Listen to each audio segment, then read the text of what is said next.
Começamos o Pecuária BR de hoje falando da parceria firmada agora em dezembro pelo Canal do Boi e a Cargill no segmento de nutrição animal. Na sequência das nossas séries de reportagens sobre essa parceria, você vai conferir o trabalho de técnicos da empresa implantando seus produtos em fazendas brasileiras em Mato Grosso do Sul. O repórter Daniel de Paula foi até a Fazenda Dourada, em Aquidauana. Vamos conferir. Você viaja mais uma vez com o SBA para conhecer um pouquinho mais sobre a influência da tecnologia na produtividade em pecuária. Viemos até a Fazenda Dourada, aqui em Aquidauana, para provar para você a importância de investir corretamente para ter ganhos em pecuária. Região do Taboco, afluente do rio Aquidauana, na transição da Serra de Maracaju para o Pantanal, onde a fauna vasta e exuberante. E a flora, onde predominam aroeira, jatobá e angico, é onde a equipe da fazenda desenvolve um rebanho Nelore e de cruzamento industrial que prioriza o que a pecuária mais pede: produtividade, aproveitamento de uma área que, aliás, é bem manejada pela equipe.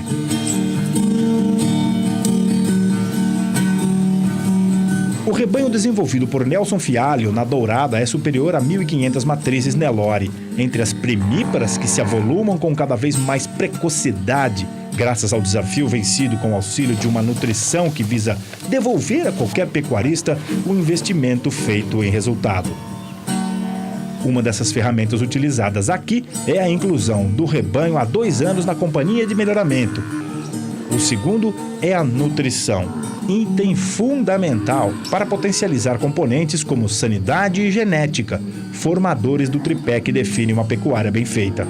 E é o Renato Macedo, coordenador técnico e comercial da Nutron, a divisão de nutrição animal da Cargill, parceira do SBA, quem se encarrega de fazer esse approach, essa prestação, esse relacionamento com o mercado de pecuária que precisa de tecnologia. E é legal ver que toda essa ciência que vocês têm em cada um desses produtos, Renato, precisa ter uma aplicação muito correta para que tenha o resultado que você quer que o seu cliente tenha, né? Sem dúvida, o grande diferencial das empresas de sucesso são as empresas que não vendem esse produto. Elas têm o produto, mas elas prestam um bom serviço, elas estão próximas dos seus parceiros, orientam da melhor forma de usar, nas melhores categorias, nas melhores épocas, as formas mais econômicas e eficientes. Mais do que um consultor, o responsável da Cargill se torna praticamente um membro da equipe da fazenda, quando ajuda a definir as manchetes econômicas que serão buscadas na criação. No caso da Dourada, a precocidade sexual. E a nossa busca vai ser incessantemente, entre todos os índices zootécnicos que são realmente relevantes economicamente, um deles, que nós vamos buscar muito, vai ser a precocidade sexual. E reforçando, precocidade sexual sem nutrição adequada não existe. A relação custo-benefício aqui é bastante satisfatória, como se observa nessas novilhas prontas para iniciar a vida reprodutiva. Ou nessas fêmeas jovens extremamente bem paridas, com crias que também se beneficiam dessa tecnologia numa recria eficiente, seguindo recomendações de uso de produtos destinados a diferentes épocas do ano e categorias, como a dos touros também jovens e muito bem avaliados, adquiridos de importantes fontes genéticas para repassar as fêmeas que escaparam, por exemplo, dos 89% de índice de prenhez na IATF, como na primeira safra, ano passado. Eu não estou falando em suplementar com ração em grandes volumes o rebanho pleno. Eu estou falando pontualmente, cada categoria trabalhar com a sua indicação adequada. E no caso desse desafio de animais que estão em crescimento, que tem uma resposta de conversão alimentar muito alta, que tem um custo muito mais baixo por pesarem menos, esses animais representam no bojo um resultado financeiro do projeto muito importante. Nessa fazenda, onde nós trabalhamos com a parte de reprodução, ou seja, de proliferação, de produção de bezerros, nós temos um foco muito grande, evidentemente, das nossas vacas, trabalhando com o que a Cargill tem de mais moderno em desenho de a suplementação nutricional para essa categoria de vacas, que é o nosso ProBeef Pasto Bom Reprodução, um produto moderno, um produto aditivado, um produto com minerais orgânicos, ou seja, um produto que dá uma garantia de bons resultados de fertilidade e de boa formação de um bom feto, de um bom bezerro que vai ser gerado nessa estação de reprodução. Nesse período que antecede a estação de reprodução, a gente trabalha com produto com proteico energético 0,3%, que é o quê? Um produto para se consumir 3 gramas por quilo de peso vivo, que é o ProBeef Primer, para que a gente consiga a melhor condição corporal possível para essas novilhas e que elas tenham o melhor resultado possível na estação seguinte, nessa estação, na primeira estação delas, que é agora que elas vão ser expostas à IATF. Renato, essa é a missão da Cargill, né? Até porque nós estamos falando de uma marca que está aqui estampada no seu bolso. Essa chancela é importante, né? Como que uma empresa duraria por 150 anos, né? Sem nenhum problema em parte nenhuma do planeta e sendo respeitada e admirada nos 4 cantos do mundo. O nosso produto ser de excelência é nossa obrigação básica. Se nós estamos trabalhando com nutrição, nada mais lógico do que termos o melhor produto. Porém, não é só o produto. Nós temos uma equipe de campo, uma equipe de cientistas, uma equipe interna de altíssimo nível. E isso realmente faz a diferença nessa proximidade que nós, Cargill, temos com os nossos clientes. Daniel de Paula para o SBA. 6 horas e 25 minutos no horário de Brasília. Tem chovido bastante no centro-sul do país. Os pastos têm estado numa qualidade muito boa. O pecuarista está satisfeito. E a chuva deve continuar nas próximas semanas. Vamos saber da Juliana Rezende como é que fica o tempo.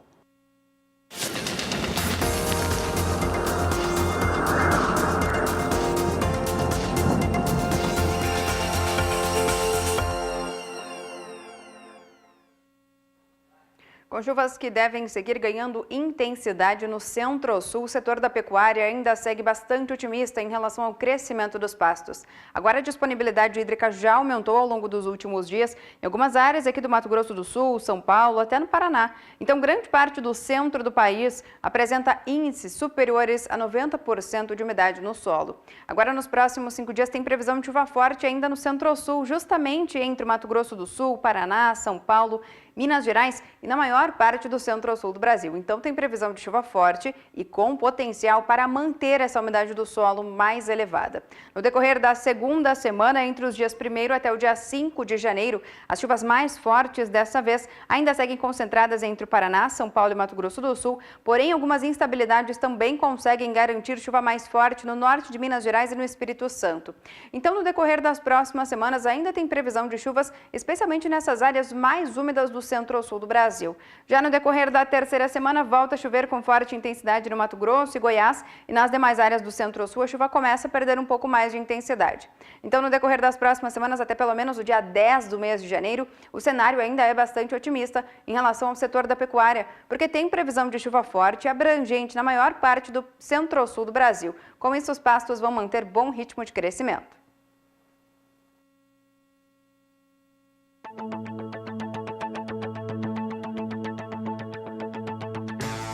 Pecuária de precisão é com o Feeder SC, o distribuidor de ração ou suplemento alimentar para semi-confinamento e gado a pasto da Casale.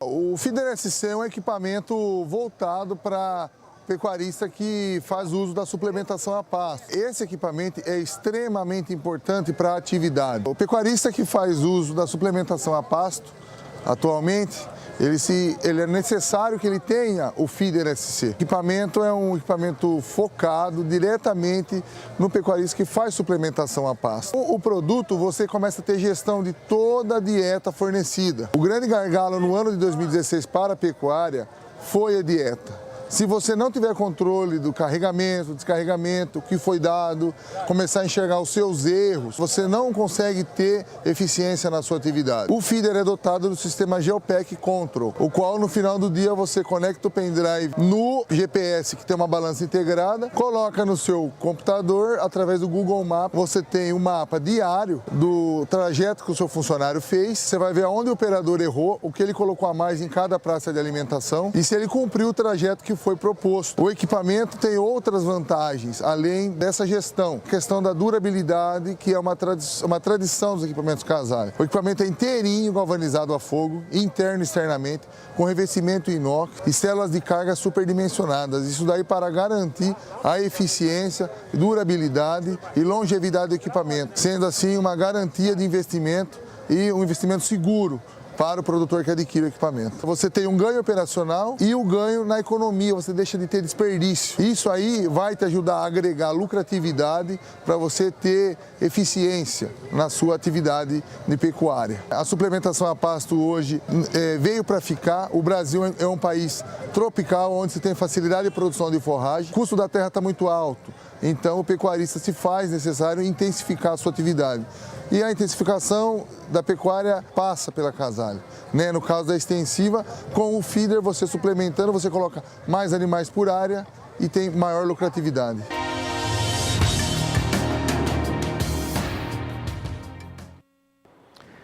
Veja a seguir, depois do intervalo, as informações de mercado direto da Bolsa em São Paulo. Até já.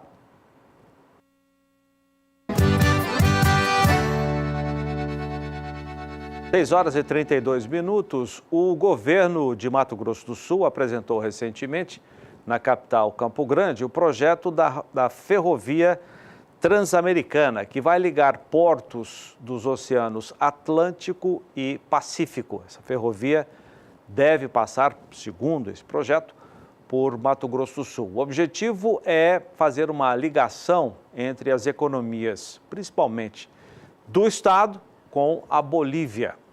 Kleber Rabelo tem as informações. O projeto da ferrovia transamericana quer conectar a Ferroeste, que fica em Mato Grosso do Sul, à ferroviária oriental na Bolívia.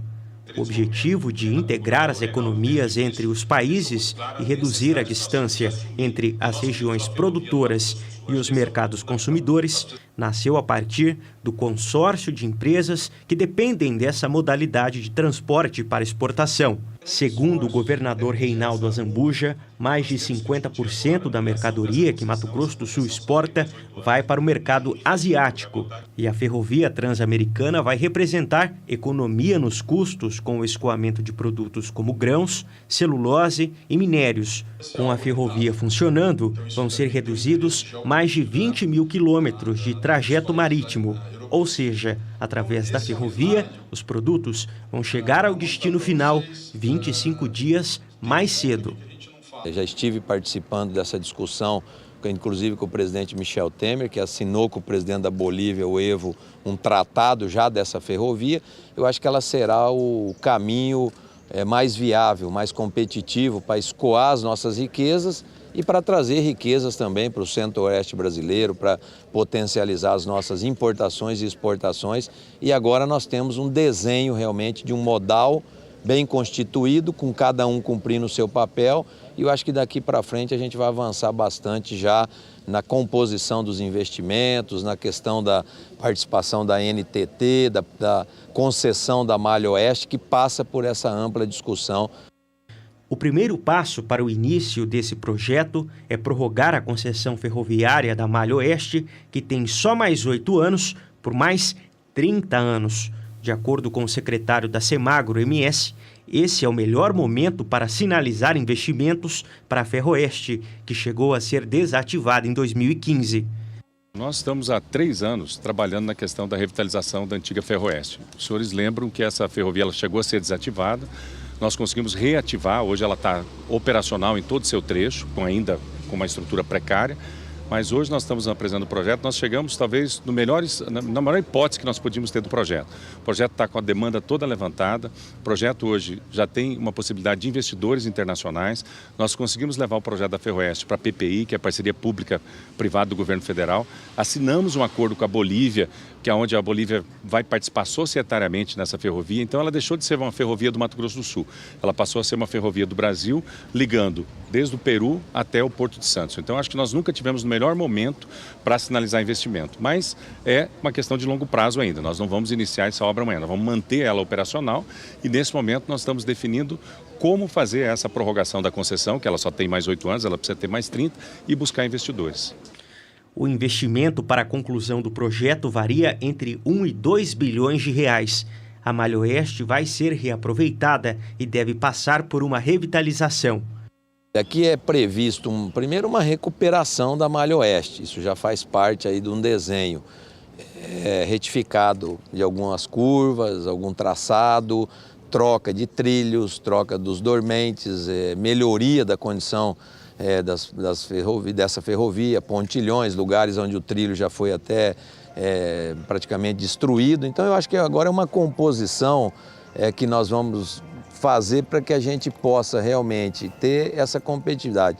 Os números aí do investimento só na Malha Oeste, eles variam entre 1 bilhão e 500 milhões a 2 bilhões de reais só nesse trecho. Aí você tem os outros trechos, os outros lugares onde a gente precisa realmente efetivar os investimentos para a gente poder ter aquilo que nós não temos hoje, uma ferrovia competitiva.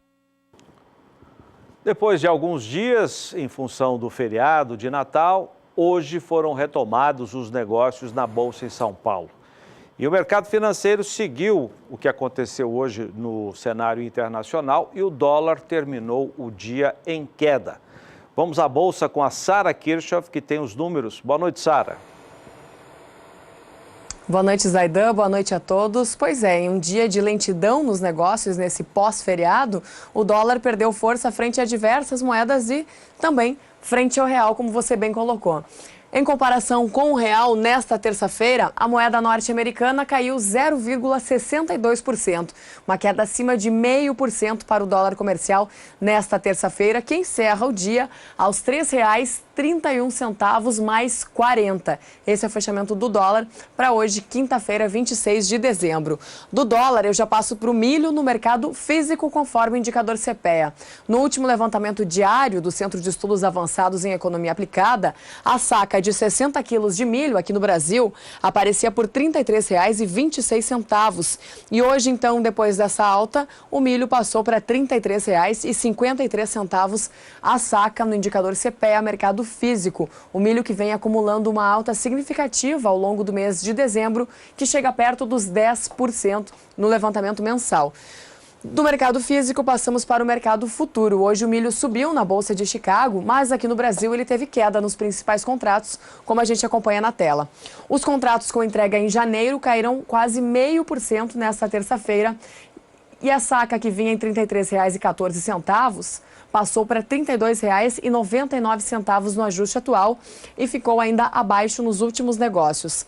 Contratos entregues em março em queda de 0,24%, passando de R$ 33,98 para R$ 33,90 no ajuste atual e assim também permanecendo nos últimos negócios.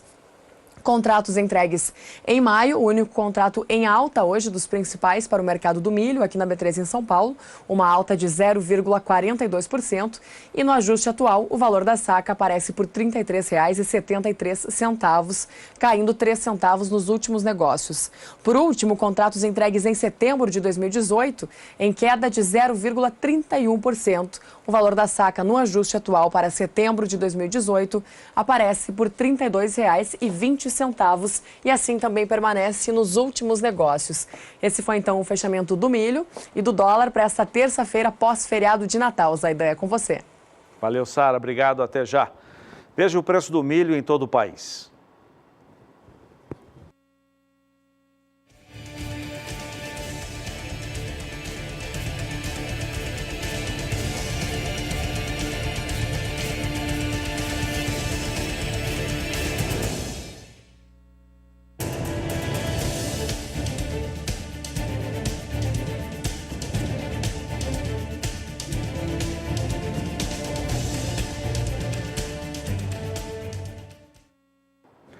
produção de grãos e de carne cresceu em Mato Grosso do Sul este ano. Vamos saber se isso foi bom ou não para o produtor local. Quem traz as informações ao vivo é o repórter Kleber Rabelo. Boa noite, Kleber. Boa noite, Zaidan. Boa noite a todos. E é isso mesmo. Por conta do aumento dos custos de produção em 2017, o produtor rural teve que ter uma certa cautela em relação ao gerenciamento do próprio negócio. Isso para tentar reduzir os gastos e melhorar a rentabilidade. Só para se ter uma ideia, Mato Grosso do Sul deve fechar 2017 com uma produção de carne bovina de 791 mil toneladas, 0,82% a mais que as 784 mil de 2016. Já de carne de aves deve ter um incremento de 3,9%, passando de 401,7 mil toneladas para 417,6 mil, e a de suínos de 7%, subindo de 135 mil toneladas para 144 mil toneladas. Segundo o presidente da FamaSul, Maurício Saito, o ano de 2018 deverá ser de expectativa favorável devido ao investimento realizado na produção de safra 2017-2018. Com vocês, Aidan. Valeu, obrigado, Kleber, até já. E depois do intervalo comercial, vamos saber sobre os preços dos suínos e aves nesta terça-feira, na retomada dos negócios. E tem uma informação que a Sara vai passar para a gente também, é que com um incêndio na multinacional BASF, que responde por cerca de 40% da produção de toda a vitamina A e também vitamina E no mundo, a dieta pode ficar prejudicada no início de 2018. A gente volta já. 6 horas e 44 minutos no horário de Brasília. A agropecuária do Rio Grande do Sul está de luto. Morreu no último dia 23 uma das principais lideranças do setor no estado. Carlos Esperoto, que presidia a Federação de Agricultura, a Farsul, e tantas outras entidades, foi uma grande liderança. Veja na reportagem de Annelise Nicolodi. De personalidade forte, conhecido pela voz rouca, Esperoto era formado em medicina veterinária e estava no 7º mandato seguido como presidente da Farsul, cargo que assumiu em 1997. Antes de 1991 a 1997, havia sido diretor financeiro da entidade. Ocupava ainda pela 3ª vez a presidência do Serviço Brasileiro de Apoio às Micro e Pequenas Empresas do Estado, o SEBRAE-RS. E era vice-presidente da Confederação da Agricultura e Pecuária do Brasil, a CNA. Num primeiro momento, foi tratoraço. Adentramos a Brasília com um exército de tratores e com maquinário. Eu acho que hoje não entra mais trator na esplanada, nem para cortar grama. Tamanho foi o temor que o governo sentiu quando viu a presença dos produtores lá. No comando da Farsul, Federação da Agricultura mais antiga do país, o presidente Esperoto protagonizou episódios importantes na história do Brasil. A maioria marcado por tensão, na luta pelos interesses dos ruralistas gaúchos. Produtor rural, presidente do Sindicato Rural de Cruz Alta entre 2009 e 2015 e atual vice-presidente da entidade, Ayrton Becker lembra com carinho da figura emblemática de Carlos Esperoto. Os produtores rurais, como um todo, o movimento sindical ruralista também vai sentir muito a perda do Dr. Esperoto, pela habilidade que ele tinha em discutir os problemas da agricultura e da agropecuária, pela maneira como ele levava em frente isso, tanto na parte de reivindicações na área política, quanto muitas vezes nas reivindicações com as empresas do agronegócio também. Ele sempre foi muito firme, muito austero nessa discussão, com muito conhecimento que ele tinha. Nos primeiros anos, os embates mais fortes eram com o MST, devido às invasões de propriedades rurais e pela regulamentação do plantio de soja transgênica, tecnologia que começou a ganhar o Brasil pelo Rio Grande do Sul. As constantes negociações com Brasília para repactuar dívidas de produtores também foram passagens marcantes de sua trajetória como dirigente de classe, quando ainda atuava na área financeira da Farsul. Uma marcha histórica onde saíram os gaúchos a cavalo daqui do Rio Grande e levaram a carta justamente à presidência da República da necessidade de rever e de olhar essa dívida. Considerado dinâmico e determinado pelos aliados, no aspecto político considerava-se de centro-direita.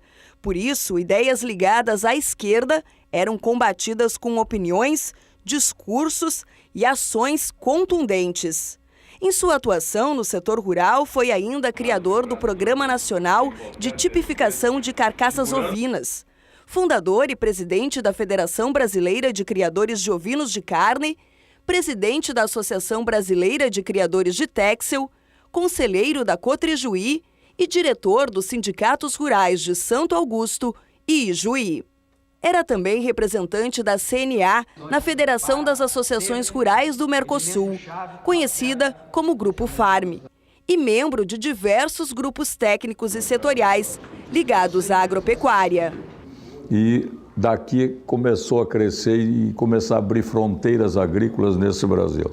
Tecnicamente a Embrapa com tecnologia e os produtores gaúchos com conhecimento técnico, operacional, com dinheiro no bolso, levando para desenvolver e instaurar as fronteiras, a grande fronteira agrícola desse Brasil.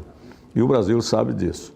E eu vou cobrar a vida inteira, até que reconheço de que o Rio Grande sofreu descapitalização ao adotar essa postura agressiva de ajudar o Brasil de uma forma que ainda não foi lida.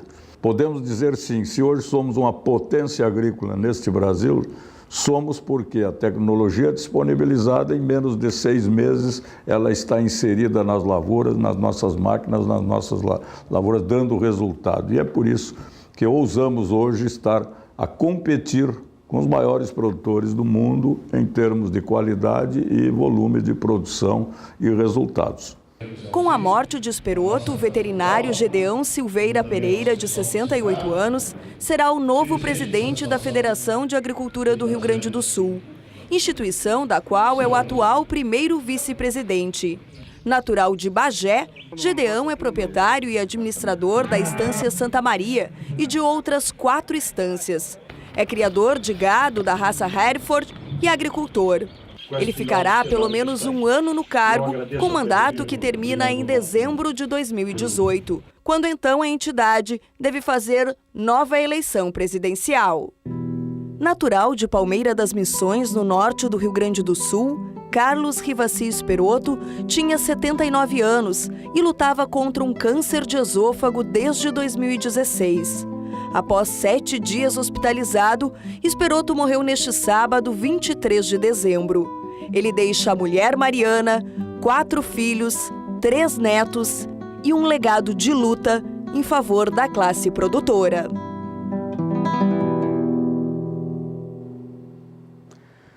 O incentivo à produção leiteira deve melhorar em 2018. Veja as informações. Após enfrentar um ano marcado por turbulências econômicas, o setor leiteiro recebe notícias positivas. A primeira foi divulgada no início deste mês, quando o governo de Mato Grosso do Sul reduziu a alíquota do ICMS do leite comercializado entre empresas, de 10,2% para 1,44%, possibilitando a comercialização junto às indústrias de outros estados.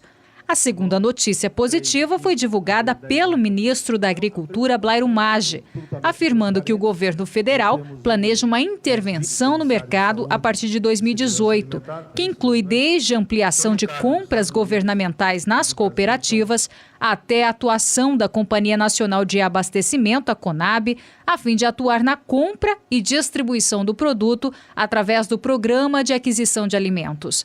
O valor referência do preço pago pelo litro de leite referente ao mês de novembro é de 86 centavos para pagamento em 30 dias, enquanto que para dezembro a projeção é de 83 centavos na mesma forma de pagamento. Segundo o balanço anual divulgado pelo Departamento de Economia do Sistema FamaSul, Federação da Agricultura e Pecuária de Mato Grosso do Sul, a produção de leite estadual apresentou uma retração de 12,64% em relação ao ano de 2016, fechando o período com volume produzido de 236 milhões de litros. Eu estou aqui com o João Pedro para a gente comentar não só essa notícia essa informação que você acabou de ver, mas também uma entrevista que o Ministério da Agricultura disponibilizou no seu site, entrevista do titular Blairo Maggi, fazendo um balanço de 2017 e apontando algumas perspectivas, né, planos do governo para 2018. A questão do leite, João, vamos entrar direto na questão do leite. Uma das prioridades do Ministério para o ano que vem é reforçar aquela política internacional de restringir as importações de leite do Uruguai para nós. Mas isso já foi dito, tem estudo do CPEA, que esse não é o problema da pecuária leiteira do país, não é? Infelizmente, se você pegar todas as importações, não chega a 2, 3% do consumo brasileiro. Consumimos 32 bilhões de litros, nós importamos um pouco mais de equivalente a 1 bilhão de litros. Não é por aí o problema. A grande questão da pecuária de leite é que você tem hoje um volume muito grande de produtores que estão totalmente abandonados, não tem assistência técnica, não tem organização de produção. Quando surgem alguns casos em que há um mínimo de organização, a gente vê resultados. Mas quando cada um por si, Deus por todos, eu falei com o pessoal de um assentamento sábado passado, que o pessoal entregava para a Lactalis. A Lactalis fechou. Francesa. Fechou uma fábrica. Fechou uma fábrica grande que tinha terreno de leite em pó, leite condensado, etc. E eles não tinham para quem entregar, foram entregar para um outro laticínio. Sabe quanto estão recebendo? 70 centavos por litro de leite. Não paga, ele paga para trabalhar. A questão do leite tem que se atacar num problema nevrálgico, ou seja, primeiro, baixa produtividade. Nós temos que achar jeito de levar tecnologia, dar condições para que o produtor se organize. Porque primeiro ele tem que se organizar para poder investir mais. Ele não tem equipamento para aplicar, né? E fica difícil levar insumos, o custo dos insumos são caros para ele. Você tem que organizar o produtor. A hora que você organizar o produtor e que ele trabalhe em conjunto para poder... Porque ninguém vai buscar 200 litros de leite por dia. Tem que juntar uma massa crítica, ter um resfriador e o caminhão buscar a cada 2 dias um volume de 5, 6 mil litros para poder ter custo competitivo. Tem que trabalhar nisso aí. Nós temos que mudar essa regra, atuar em cima disso. Se você não melhorar a produtividade... Não adianta combater as importações. A gente vai procurar bode expiatório, que não é por aí. Não resolve. O volume, as grandes redes de frigoríficos, de supermercados, tomam por base o preço do leite, por exemplo, do queijo importado. Tudo bem, mas atende 2, 3% do consumo, o grande consumo é nacional. Então, e outra coisa, nós temos que melhorar a qualidade do leite e criar condições para que nós tenhamos uma válvula de escape, que é a exportação. O mercado de lácteos do mundo inteiro é difícil? Mas nós temos condições. Tem alguns casos, regiões que têm potencial, que aumenta a produtividade, qualidade. Temos que trabalhar nisso aí. Caso contrário, nós vamos sempre achar um bode expiatório para os problemas. Mas nessa entrevista do ministro Blairo, ele começa dizendo que o Brasil agropecuário, está mais forte do que antes. Ele deve estar se referindo, evidentemente, ao antes, né, puxando um pouco a sardinha para a lata do governo Temer. Mas ele disse que uma das prioridades é abrir novos mercados para o agronegócio brasileiro, que é um discurso que todos os ministros da Agricultura apresentaram durante a sua passagem pelo mapa. A vantagem é que o mundo inteiro está consumindo mais, especialmente os asiáticos. E não tem lugar para buscar no mundo, é o Brasil. O problema todo, nós temos uma super safra, 238 milhões de toneladas, basicamente soja e milho. Só que para o produtor, essa super safra não representou muita coisa para ele. Ao contrário, para muitos produtores, ele acabou trocando 6 por meia dúzia. Especialmente o produtor de milho, que durante um bom período do ano vendeu, no Mato Grosso vendeu milho a 14, 15 reais o saco, que não remunera. Então, a grande questão é o seguinte, o governo ele teria que entrar nos pontos críticos. Quais são os pontos críticos? Infraestrutura. Isso é um problema sério. O custo para nós levarmos nossos produtos até os portos é muito mais elevado que os concorrentes. Pois é.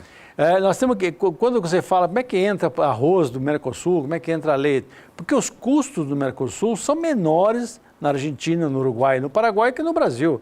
Nós temos uma carga tributária extorsiva. O preço do diesel hoje, R$ 3,50, R$ 3,70, com quase 40% de imposto em cima desse diesel, você tira a competitividade do produtor. Veja o produtor de gaúcho de arroz, por exemplo, que depende do óleo diesel para acionar motores de irrigação, etc. Quando você vê o custo da energia elétrica, a energia elétrica é uma das mais caras do mundo, a brasileira, por incrível que pareça. Porque o Brasil tem uma matriz limpa. Tudo bem, ter matriz limpa era para ser mais barata, com água, com outras coisas, mas é cara, por quê? Novamente volta a questão tributária. Os impostos impactam muito. Então, como é que você vai querer concorrer com o Uruguai, por exemplo, com a Argentina, em arroz, sendo que os custos deles chegam a ser 35%, 40% menores que o Brasil, tanto em insumos, óleo diesel, energia elétrica. É difícil para o produtor, especialmente o gaúcho que está ali junto ao Mercosul, concorrer. Então, a grande questão hoje, quando o ministro fala, ele tem que brigar junto com os colegas dele da área, seja do Ministério da Fazenda, seja outro, para que possa haver uma certa coerência, uma certa equiparação com os concorrentes nossos. O americano coloca grãos lá da região, lá na fronteira com o Canadá, coloca lá no Golfo do México por $30 a tonelada.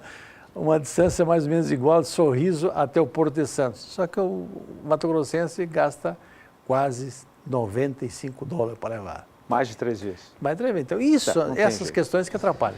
Ô, João, tem mais um outro assunto que o ministro abordou na sua entrevista coletiva, distribuída pelo Ministério da Agricultura, que é a retirada gradual até 2023 das campanhas de vacinação contra a febre aftosa. O Brasil está entrando num patamar de livre de aftosa com vacinação, exceto Santa Catarina.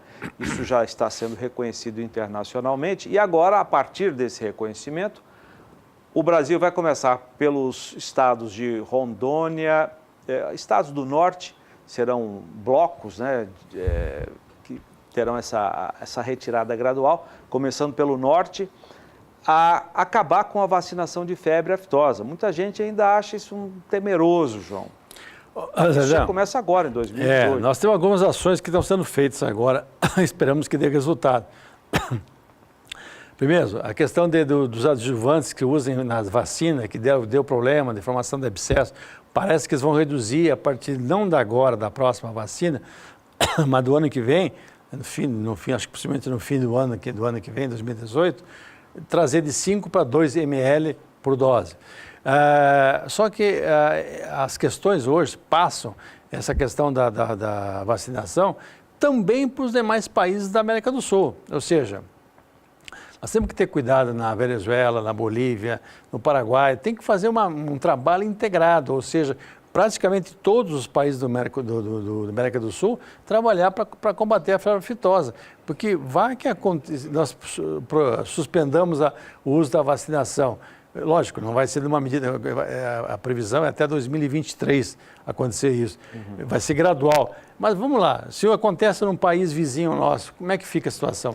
O Emílio Salani, que é o vice-presidente do Sindan, que é o Sindicato das Indústrias Veterinárias, inclusive as que fabricam a vacina contra a febre aftosa, diz que tudo bem, vamos apoiar o Ministério, mas nós não queremos pagar a conta se algum dia tiver algum problema. Não queremos ser responsabilizados caso haja algum problema nesse nível. Vou pedir para o João ficar aqui com a gente. Eu vou até São Paulo. A Sara tem uma informação que foi veiculada hoje no jornal Valor Econômico, que a partir do início do ano que vem, a dieta para frangos, para aves e suínos pode ser prejudicada. É que um incêndio na multinacional BASF, que responde por cerca de 40% da produção de vitaminas A e E, pode até encarecer o produto e, assim, prejudicar a dieta do avicultor e do suinocultor. Sara. É isso mesmo, Zaidan. Esse incêndio, então, ele aconteceu no dia 31 de outubro, lá na Alemanha, em uma das unidades da BASF. E a BASF é responsável por produzir quase metade das vitaminas A e E no mundo. E isso, é claro, impacta também aqui no Brasil. A expectativa é que os trabalhos nessa unidade sejam retomados a partir de fevereiro. Lembrando que a vitamina A e E, elas ajudam aí também com que os animais tenham mais apetite, né? Desenvolver o apetite desses animais, e a falta dessas vitaminas pode ocasionar também na diminuição dos frangos e dos suínos que a gente vê aqui no Brasil hoje. De acordo com o Valor Econômico, os preços já estão bem alterados em função desse incêndio. E a vitamina A, por exemplo, ela saltou de $72 o quilo para $433, enquanto a vitamina A, que antes era vendida por $4,56, agora passou então para $24,48, já no início do mês de dezembro. Impactos então bem significativos para as vitaminas A e E, e acredita-se então que deva haver falta dessas duas vitaminas nos primeiros meses de 2018, especialmente aqui no Brasil. Lembrando que o Brasil é um grande exportador de carne suína e também de carne de frango. Depois disso, vou passar então as cotações do frango e também do suíno no indicador CPEA. Os dois tiveram uma leve alta no levantamento diário. O frango congelado, que vinha num preço estável aí em R$ 3,77 no atacado de São Paulo, então hoje teve uma leve alta de 3 centavos e passou para R$ 3,80 o quilo. No acumulado do mês de dezembro, frango em alta de 1,06% no indicador CPEA, o Centro de Estudos Avançados em Economia Aplicada. E o preço do suíno congelado no estado de Santa Catarina, que nos últimos levantamentos aparecia por R$ 3,38 o quilo, hoje então com uma leve alta de 1 centavo passou para R$ 3,39. E no acumulado do mês de dezembro, o suíno segue em queda no indicador CPEA, uma queda que passa de 2,5%. O preço do suíno vivo no indicador CPEA, estado de Santa Catarina. Zaidan, é com você mais uma vez. Obrigado, Sara. Eu vou chamar a Nelise um pouco mais, do Rio Grande do Sul. O Estado quer incentivar o consumo de aves e colocou na rua uma campanha de incentivo. Vamos ver na reportagem. A campanha é inspirada no programa Ovos RS, iniciado há 5 anos, que fez o consumo per capita gaúcho superar a média nacional, chegando a 227 unidades por habitante ano. No país, são 192 unidades por habitante. A iniciativa é também uma resposta aos efeitos sentidos após a Operação Carne Fraca.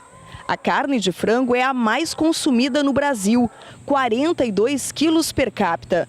Mas nos últimos 2 anos, por conta da recessão, o volume foi reduzido em quase 2 quilos por habitante.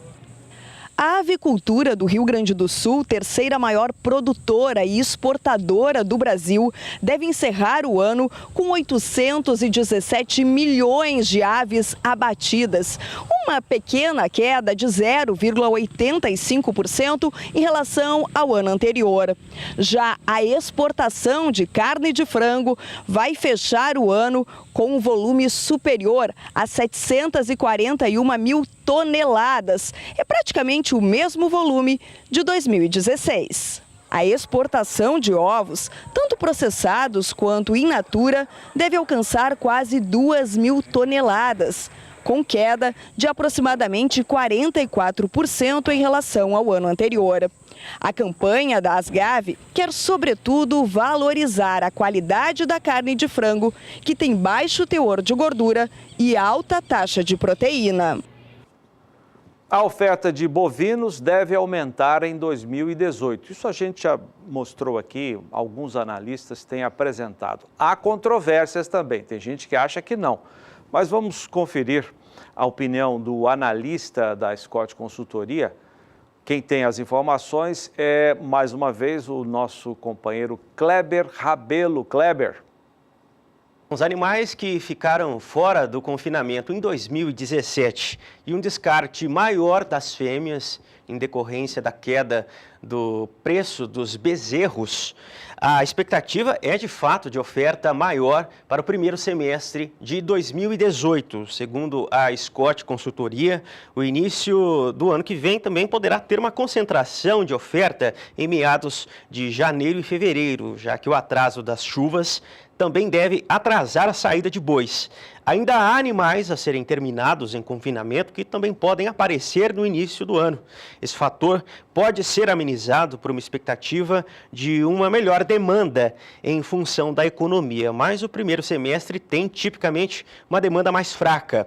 Logo, acredita-se que não seja um momento para aguardar preços expressivos. Ainda segundo a análise da Scott Consultoria, do lado das exportações, os números têm sido positivos e a tendência é que 2018 hajam maiores volumes do que os observados em 2017, Zaidan.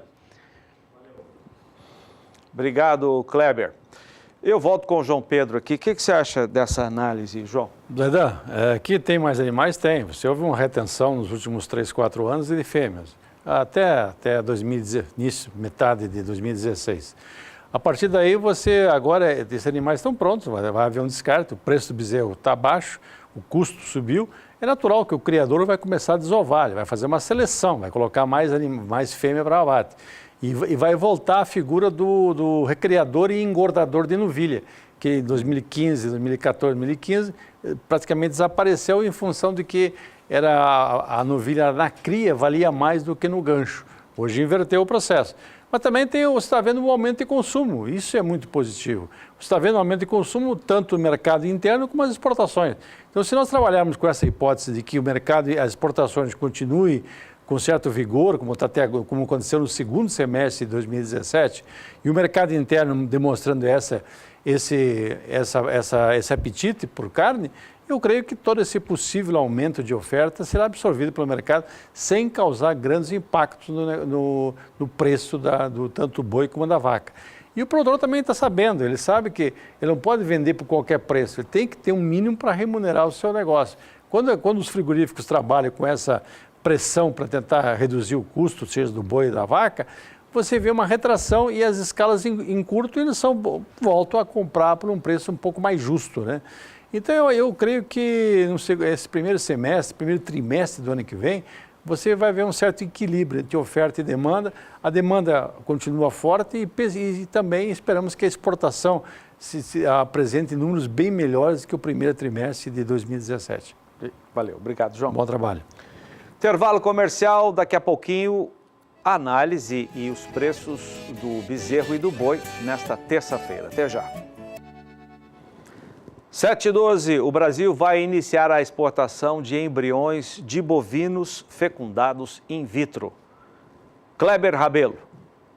O acordo foi firmado entre o Departamento de Saúde Animal do Ministério da Agricultura, Pecuária e Abastecimento, junto com o Instituto Colombiano Agropecuária, que vai viabilizar o embarque dos produtos. O mercado colombiano é o principal importador de genética bovina brasileira para melhoramento dos rebanhos de corte. A ampliação dos acordos voltados à exportação de embriões bovinos in vitro tem sido possível devido ao reconhecimento mundial da excelente condição sanitária do rebanho brasileiro, bem como do alto grau de tecnologia das centrais de coleta e processamento de material genético bovinos registradas no mapa, Zaidan. Obrigado, Kleber. Vou chamar mais uma vez a Juliana Rezende, que agora dá a previsão do tempo para a parte de cima do mapa do Brasil.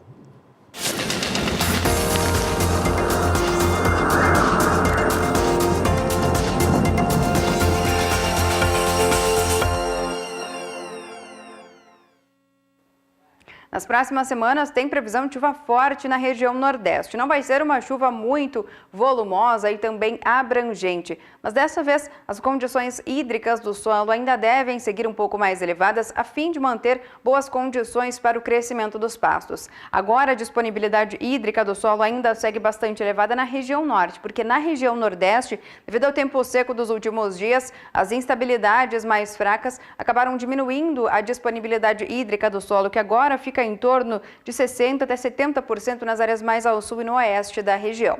No decorrer dos próximos 5 dias, tem previsão de chuva abrangente, tanto na região norte como também na região nordeste. Só que as pancadas mais fortes vão ficar concentradas aqui, nessa faixa da região oeste da região nortista. Até no estado do Tocantins, a chuva ganha um pouco mais de intensidade, enquanto que no nordeste, a circulação dos ventos na alta atmosfera ainda mantém pancadas mais fortes e persistentes somente na faixa oeste e algumas áreas da faixa norte.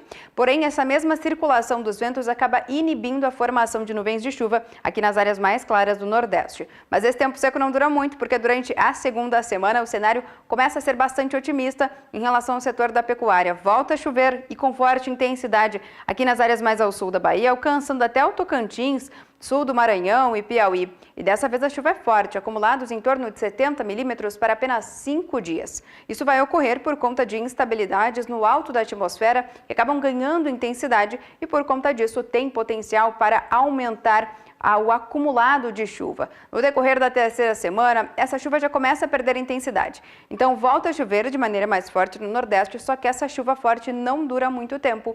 Dessa vez os acumulados mais expressivos ficam concentrados aqui nas áreas mais ao sul da região norte, Tocantins e grande parte também do estado do Mato Grosso. Essa chuva pode até alcançar o extremo oeste baiano, mas não vai ser uma chuva muito abrangente. Então, ao longo das próximas semanas, vai voltar a chover com forte intensidade na região nordeste. Dessa vez fica mais concentrada entre a Bahia, Maranhão e também Piauí. Mas é uma chuva que tem potencial para manter a umidade do solo um pouco mais elevada e acabar garantindo bom crescimento para as áreas de pastagens.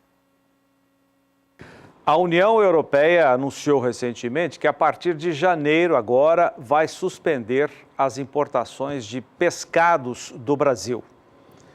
Vamos dar uma olhada nos detalhes dessa informação. Durante uma missão veterinária da União Europeia, foi em setembro agora, os técnicos concluíram que o Brasil não havia promovido mudanças no controle de qualidade nos produtos que estavam sendo encaminhados para a União Europeia. Essas mudanças haviam sido sugeridas em missões anteriores. Para o bloco europeu, a produção brasileira de pescados tem graves falhas e deficiências, principalmente na qualidade dos barcos.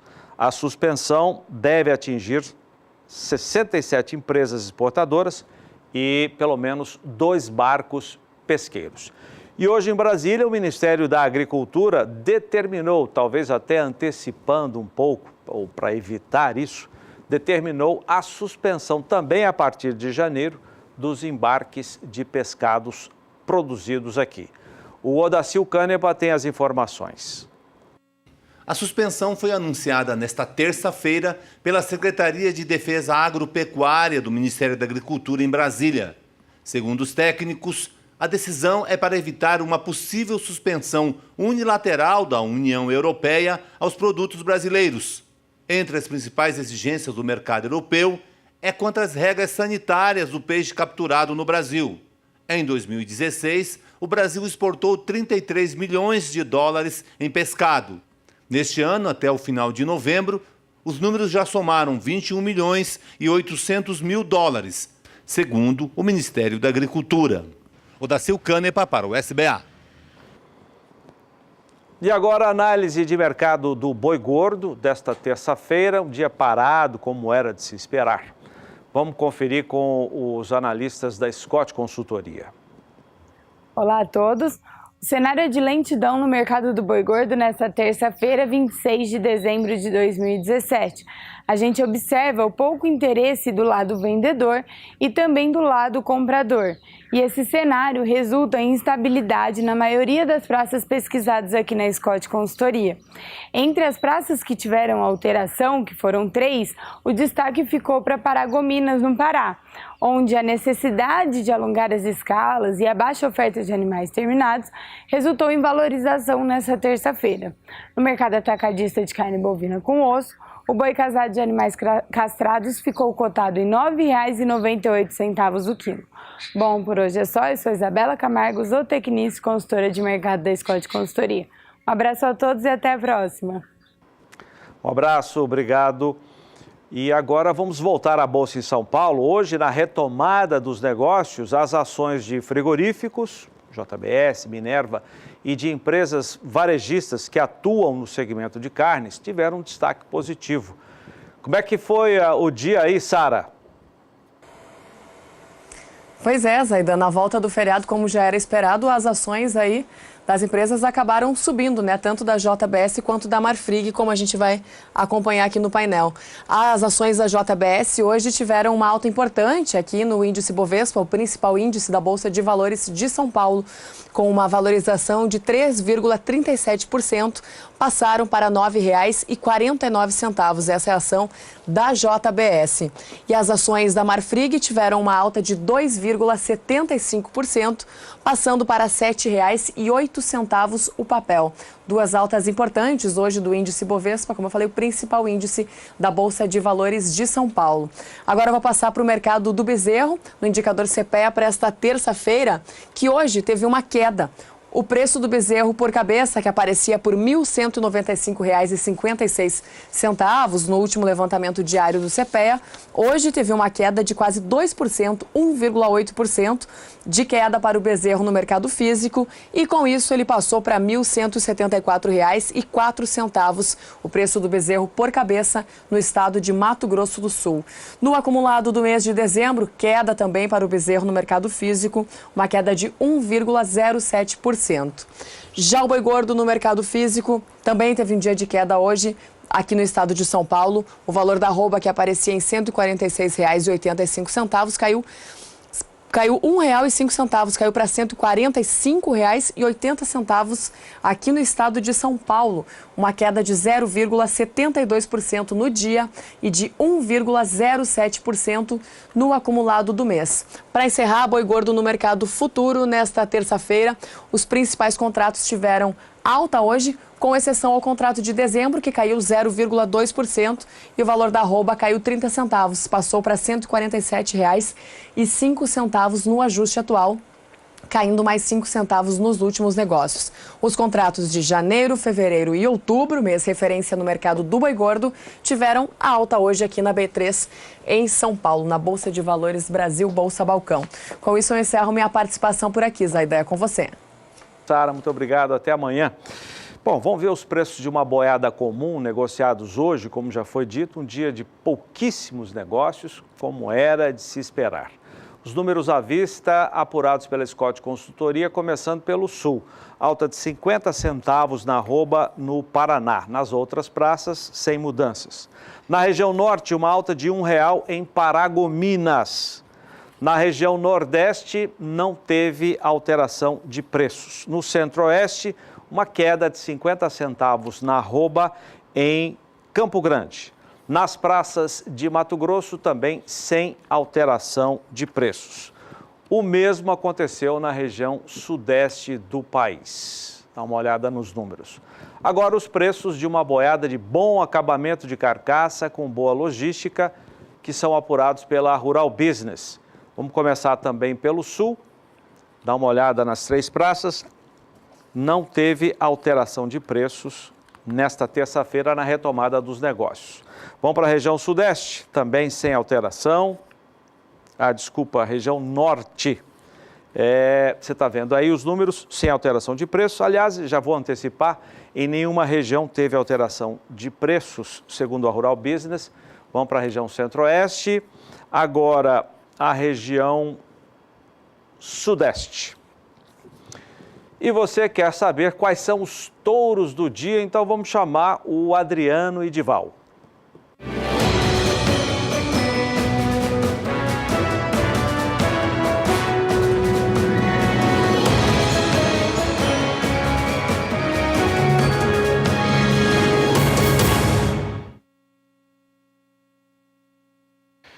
Olá, amigos de todo o Brasil que está acompanhando a programação do SBA. Sejam bem-vindos ao Touros do Dia. Este programa, numa parceria com o SBA, existe para apresentar a você oportunidades de investimento. Nesta participação, vou mostrar 2 reprodutores. Um, oriundo do trabalho da genética aditiva, é o Remanso Cartago, e o outro touro que eu vou te apresentar, oriundo do trabalho da Naviraí, que é o Naviraí Neon. E é esse touro que já vai aparecendo na tela, um filho do Max. Aliás, ele lembra um pouco o Max, né? O Max de Naviraí na trucada, uma das principais fêmeas lá do plantel da Naviraí. Hoje o touro, ele é de propriedade da Agropecuária Pilon. Quero mandar um abraço ao pessoal da Agropecuária Pilon, ao Edson, a toda a equipe da Agropecuária Pilon que estão sempre acompanhando a nossa programação.